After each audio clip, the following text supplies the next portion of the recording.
Hi there, I'm Tim Cornish, and it's time for another English as a Second Language listening lesson. So please listen to the story and maybe follow along. This is for my students, and it's Canadian content, English as a Second Language.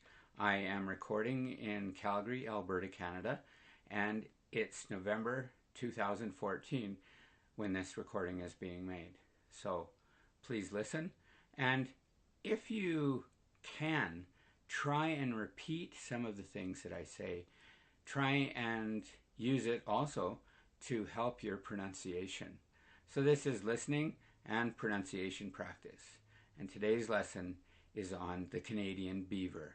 And I'm sorry, but I have a hoarse voice. But anyway, in terms of Canadian dollars, the beaver on our nickel coin is valued at only 5 cents.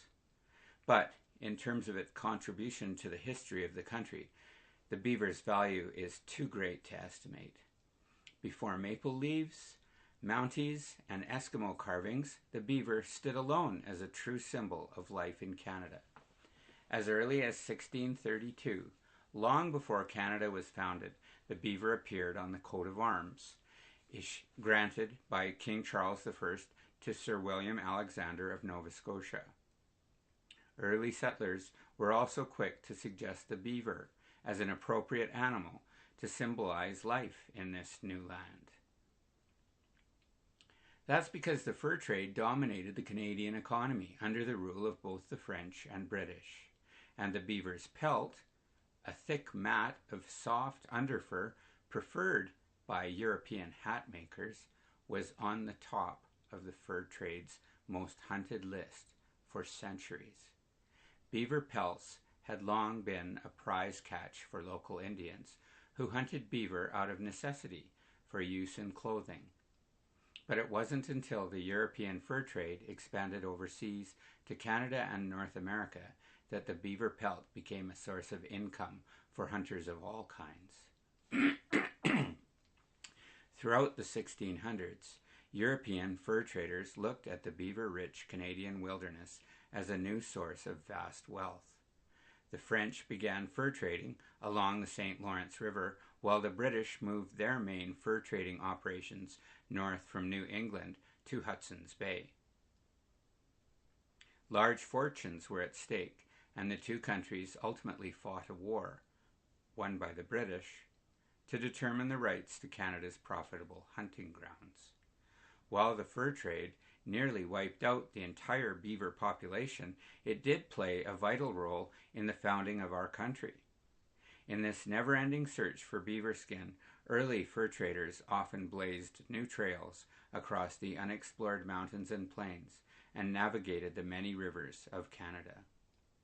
Money from pelts helped to pay the cost of building new colonies. In addition, cities like Quebec, Montreal, and Winnipeg started life as prosperous fur trading posts. Despite the unique quality of its fur, a closer look at the beaver's form and ability shows why it is still considered one of nature's most remarkable animals. Beavers are famous for their skill at building dams strong enough to hold back rivers and streams. They have teeth as sharp as chisels, designed to cut through wood.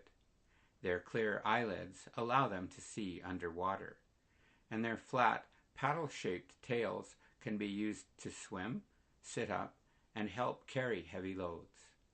Most of all, beavers are known as hard workers. In fact, so much has been written about the tireless efforts that phrases like beaver, busy as a beaver, and eager beaver have become a standard part of our speech. Unless you venture into the forests of Canada, chances are you won't encounter a beaver in the wild.